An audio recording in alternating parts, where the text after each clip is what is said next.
ఎవరు దీనికి బాధ్యులు? ఎవరి తెలివి తక్కువతనం? మీ చేతగాంతనాన్ని, మీ తెలివి తక్కువతనాన్ని 4 లక్షల మెగావాట్ల కరెంటు ఉండే దేశంలో 24 గంటల కరెంటు ఏ ఒక్క రాష్ట్రంలో కూడా ఇయ్యరు. ఏం ప్రజల కర్మమా? ఇదేనా మీ తెలివితేటలు? ఇదేనా మీ గొప్పతనం? ఇవి వాస్తవాలు కావా? నేను చెప్పే లెక్కలు నా లెక్కలు కావు, కేసీఆర్ కవిత్వం కాదు. నేను చెప్పే లెక్కలు కేంద్ర ప్రభుత్వం యొక్క లెక్కలే, మీరు చెప్పే లెక్కలే. పంటలు పండిస్తాం, కొనాలంటే మాకు శాత కాదు. మరి ఏం శాతం అవుతుంది? ఆకలి దేశంలో పెరుగుతూ ఉంది. గ్లోబల్ హంగర్ ఇండెక్స్ అంటారు, అది నేను తయారు చేయలే, ప్రతి సంవత్సరం చేస్తారు. 115 దేశాలు సర్వే చేస్తే ఆకలి రాజ్యాల సంగతి మన భారతదేశం నంబరు 101. మనకంటే బంగ్లాదేశ్ పైకున్నది, మనకంటే నేపాల్ పైకున్నది, మనకంటే పాకిస్తాన్ పైకున్నది. మరి ఏం చేస్తున్నట్టు నరేంద్ర మోడీ, నీ బీజేపీ జెండా ఏం చేస్తున్నట్టు? ఏడవన్నట్టు భారతదేశాన్ని ఆకలి రాజ్యం చేస్తారా? దీనికి సమాధానం చెప్పు. వట్టి లొలివెట్టుడు కాదు కదా, లొడవడ వరుడు కాదు కదా. హైదరాబాద్లో ఎంత ఘోరం అండి, మీరందరూ కళ్ళారా చూసిన.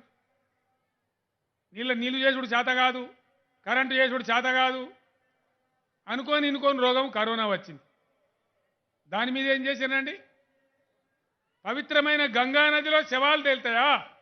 నీ గొప్ప పరిపాలనకు, నీ దిక్కుమాలిన పరిపాలనకు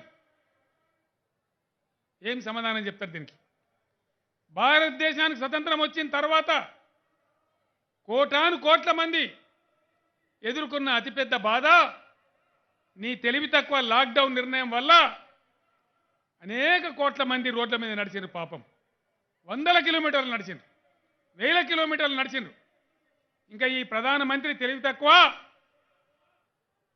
వేరే ప్రభుత్వాలు పాసులు కొనిచ్చారు, రైళ్ల వాళ్ళని పంపించారు, దాంతో కరోనా పెరిగిందని చెప్తాడు ఈయన. ఇది ధర్మమా? న్యాయమా? తెలంగాణ మనం గంట కొట్లాడినాం, 8 ఏళ్ల కింద రాష్ట్రం అయింది. మన బతుకు మనం బతుకుతున్నాం, మనం ఏమైనా అంటలేం. నిన్నగాక మొన్న ఏం మాట్లాడతాడు నరేంద్ర మోడీ పార్లమెంట్లో? ఎందుకు గోక్కుంటున్నావు తెలంగాణతోని? ఏమన్నట్టు నీ మనసులో ఏమున్నది? మనం నేల్కొని లేకపోతే చాలా పెద్ద ప్రమాదంలో పడతాం, జాగ్రత్త అని నేను చెప్తా ఉన్నా. పొద్దాక కేసీఆర్ ఒక్కడే కొట్లాడాడు. యావత్తు తెలంగాణ సమాజం ఈ దొంగలతో జాగృతంగా ఉండాలి, అందరం కలిసి పోరాటం చేయాలి. దానికి మనం సిద్ధంగా ఉన్నామా? నాకు వినబడతలేదు, ఏమో చల్లబడలేదు, నాకు అర్థం కాదు. భువనగిరి కాడ పోరాడదామా? ఎక్కడి దాకానే పోదామా?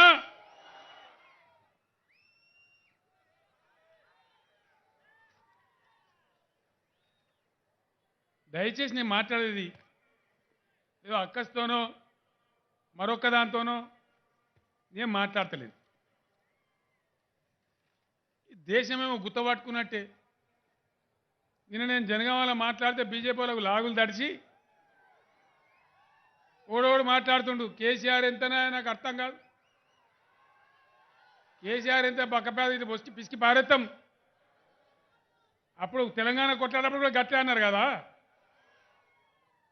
ఇదే ఒకడు మాట్లాడిండే వాడు ఏమంటాడు? కేసీఆర్ ఎంతనా సముద్రంలో నీటి సుక్కంతా. నిజమే నీటి సుక్కనో బక్కనో ఏదో అనుకుందాం, కానీ నీటి చుక్కకే మరి గంట గడగడ ఎందుకు వణుకుతున్నావు నాకు అర్థం కాదు. ఎందుకు భయపడుతున్నావు? ఏం భయం అవుతుంది నీకు? కేసీఆర్ మాట్లాడితే గట్టిగా మాట్లాడతాను. నాకేం లాలూచి లేదు కదా, లంగాస్తులు లేవు కదా, దొంగ సంపాదన లేదు కదా. నేను ఒక్క మాట మనవి చేస్తా ఉన్నా సోదరులారా, నా బతుకు నేను బతుకుదాం అనుకున్నా. నా రాష్ట్రం నా ముఖ్యం, నా ప్రాణం తెలంగాణ. ఇక్కడ నీళ్లు రావాలి, కరెంట్ రావాలి, నా ప్రజలు బాగుపడాలి, నా కళ్ళారా చూసి నేను సంతోషపడాలి. అది నా లక్ష్యం. కానీ కెలికి కట్టెబెట్టి నువ్వు మీటర్ పెట్టు, నువ్వు మోటార్ పెట్టు, నీ రైతులు నువ్వే బొందబెట్టు, నేను చచ్చినా సరే యాందా గొట్టన్నా సరే నీ కరెంటు పాలసీని తెలంగాణ ఇంప్లిమెంట్ చేయది. తెలంగాణలో బాయిలకు మీటర్లు పెట్టము. నీ రైతు వ్యతిరేక చర్యలు తెలంగాణ ఒప్పుకోదు. ఒక్క తెలంగాణ కాదు, నీ సంగతి బిడ్డ. మీ ఎవరా వీళ్ళ సంగతి, వీళ్ళ చరిత్ర. ఒక్క తెలంగాణ కాదు, వాళ్ళకి ఏంది భయం ఇప్పుడు? కేసీఆర్ బయలుదేరితే యాండాకైనా పోతాడు. పోవన్నా, కొట్లాడదామా? వీళ్ళ సంగతి దేశమంతా ఇంగ్లీషులా, హిందీలా, ఉర్దూలా, ఇంకేమేం భాషలు ఉన్నాయో మొత్తం చెప్తాం. మీరు అనుకుంటున్నారు బిడ్డ మీ కేంద్రంలో జరిగే అవినీతి భాగోతాలు. ఈ మధ్యనే పెద్ద చిట్టా నాకు వచ్చింది. ఇన్ని రోజులు దేశంలో నోరు మూసుకొని కూర్చున్నారు. గట్టిగా కొట్లాడేవాడు బయలుదేరితే ఇస్తామని నిన్న మొన్న నాకు టెలిఫోన్లు వస్తూ ఉన్నాయి. కేసీఆర్ గారు మీ దయసుమా, వీళ్ళు పెద్ద దోపిడీ చేస్తాను, ఇగో పలాని మంత్రి లెక్క గిది ఉన్నది, పలాని మంత్రి లెక్క గిది ఉన్నది, ఈ కేంద్రంలో గవర్నమెంట్ చేసే గుంటనక్కల అవినీతి అని పద్దులు వస్తా ఉన్నాయి నా దగ్గరికి. బిడ్డ నిన్ననే సాయంత్రం మమతా బెనర్జీ మాట్లాడింది, మొన్న మహారాష్ట్ర ముఖ్యమంత్రి ఉద్ధవ్ ఠాకరే మాట్లాడిండు, 10-15 రోజుల నాడు తమిళనాడు ముఖ్యమంత్రి గారు మాట్లాడిండు, ఇంకా చాలామంది మాట్లాడుతున్నారు. ఎవడు పర్మనెంట్ కాదు, అహంకారం మంచిది కాదు, గర్వం మంచిది కాదు. నేను ఒక్క మాట చెప్తా దయచేసి, మాట్లాడితే ధర్మమా? మీ భారతీయ జనతా పార్టీ సంస్కారం ఉందా? రాహుల్ గాంధీ అని ఒక ఎంపీ ఉన్నాడండి, ఆయన కాంగ్రెస్ పార్టీ నాయకుడు, నాకు ఆయనతో సంబంధం లేదు. కానీ వాళ్ళ నాయనమ్మ, వాళ్ళ నాయన ఈ దేశం కోసం జరిగే పనులు చచ్చిపోయిన పాపం. వాళ్ళ తాత స్వతంత్ర పోరాటం చేసి అనేక సంవత్సరాలు ప్రధానమంత్రి పనిచేసిండు. ఇలా ఆ పిల్లగాడు కూడా ఎంపీ ఉన్నాడు. రాజకీయాల్లో ఉన్నప్పుడు మాట్లాడతాం, చర్చ జరుగుతుంది.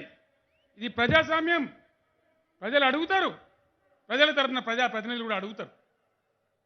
రాహుల్ గాంధీ ఏదో అడిగిండు, పార్లమెంట్ మెంబర్గా ఉన్నాడు కాబట్టి, ఒక పెద్ద పార్టీకి ఉన్నాడు కాబట్టి అడిగిండు.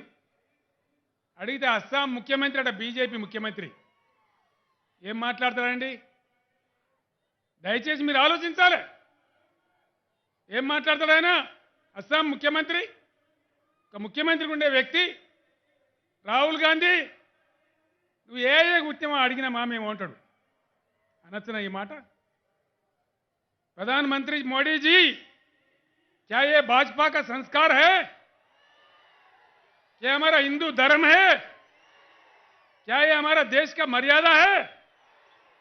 किसी नेता को पकड़ के तुम किस बाप को पैदा हुए, ये आपका मुख्यमंत्री पूछ रहा है. मैं डिमांड करता हूं एक भारतीय होने के नाते, मेरा सर शर्म से झुक रहा है, मेरे आंखों में पानी आ रहा है. ये अच्छी बात नहीं है, इस देश के लिए ये बात अच्छी बात नहीं है. किसको लड़ाना चाह रहे हैं आप लोग? कौन नहीं लड़ सकता. भगवान किसको 2 हाथ नहीं दिए. एक एमपी के बारे में आपका पार्टी का एक चीफ मिनिस्टर, तुम किस बाप को पैदा हुए बोल सकते क्या? ये हमारा संस्कार है क्या? हमारे वेदों से, भगवत गीता से, महाभारत से, रामायण से यही सिखाया गया हमको. ఓపిక కూడా హద్దులు ఉంటాయి. ఈ మాటలా మాట్లాడేది? ఏం అహంకారమా? కళ్ళు నెత్తికి వచ్చినాయా? ఏం తమాషా చేస్తున్నారా? ఈ దేశం ఇట్లా నాశనం అయిపోతే ఈ ప్రజలందరూ ఊరుకుంటారా? చేతులు ముడుచుకొని కూర్చుంటామా? ధర్మాన్ని, నిజాన్ని కాపాడడానికి, న్యాయం పక్షాన్ని నిలబడడానికి తెలంగాణ రాష్ట్రం పులిలాగా ఎప్పుడు కూడా తయారే ఉంటుంది. ఎవరికి అన్యాయం జరిగినా సహించది. అది తెలంగాణ గడ్డలో, తెలంగాణ రక్తంలో ఉన్నటువంటి పౌరుషం. నేను మీ అందరితో ఒకటే మాట మనవి చేస్తా ఉన్నా. తెచ్చుకున్న ఈ రాష్ట్రాన్ని అభివృద్ధి చేసుకోవాలంటే కేంద్రంలో కూడా ప్రగతి కాముక ప్రభుత్వం ఉండాలి. ఈ మతపిచ్చి ప్రభుత్వం మనకు పనికిరాదు. అన్ని రంగాలలో utter flop government BJP government. 8 ఏళ్లలో ఏకైనా పనిచేయలేదు. ఏ ఒక్క రంగంలో కూడా అభివృద్ధి సాధించలేదు. జీడిపి పతనమైపోయింది. ఆరోగ్య సూచీలు దెబ్బతిన్నాయి. ఆకలి సూచీలో అంతర్జాతీయంగా పరువు పోతున్నది దేశానికి. అప్పులు ఆకాశాన్ని అంటుతున్నాయి. దంబాచారం డబ్బా కొట్టుకున్నాడు తప్ప మంది మీద వాడి ఏడ్చుడు మతపిచ్చి లేపుడు తప్ప వీళ్ళు సాధించింది ఏమీ లేదు. ఇది దేశానికి పట్టిన దరిద్రం. దేశ రాజకీయాలలో మొలిసిన కుక్కమూతి పిందే ఈ బీజేపీ పార్టీ. ఈ దరిద్రాన్ని ఇంత తొందరగా వదిలించుకుంటే ఈ దేశానికి అంత మంచి జరుగుతుంది. హెచ్చరించడం చెప్పడం నా బాధ్యత, నా ధర్మం. ఈ దేశంలో ప్రజా జీవితంలో ఉన్నాం కాబట్టి, ఒక బాధ్యతలో ఉన్నాం కాబట్టి, ధర్మం ప్రజలకు చెప్పే బాధ్యత నా మీద ఉంది కాబట్టి నేను ఈ మాట మీకు మనవి చేస్తా ఉన్న సోదరులారా. ఆవేశం కలిగి బాధ కలిగి ఈ దరిద్రం కొట్టు వ్యవహారాన్ని చూడలేక భరించలేక నేను మీ ముందు మనవి చేస్తా ఉన్నా తప్ప నాకు వేరే ఉద్దేశం కాదు. ఎవరు మాట్లాడితే వాళ్ళను ఎటుపడితే అటు మాట్లాడు, ఎటుపడితే అటు అబద్ధాలు చేసుడు, ఎటుపడితే అటు ఇష్టం ఉన్నట్టు మాట్లాడు. చెల్లదు కాక తెలంగాణలో చెల్లదు. జాగ్రత్త జాగ్రత్త నేను మనవి చేస్తా ఉన్నా. హాయ్ ఫ్రెండ్స్, మా టుడే టుమారో యూట్యూబ్ ఛానల్ చూస్తున్నందుకు చాలా థ్యాంక్స్. మరిన్ని లేటెస్ట్ వీడియోస్ కోసం వెంటనే సబ్స్క్రైబ్ చేయండి. అలాగే ఈ బెల్ ని కూడా రింగ్ చేసేయండి. మా నోటిఫికేషన్స్ అన్ని మీ మొబైల్లో వస్తాయి. అలాగే మా వీడియోస్ మీకు నచ్చితే లైక్ చేయండి, షేర్ చేయండి, నచ్చకపోతే కామెంట్ చేయండి.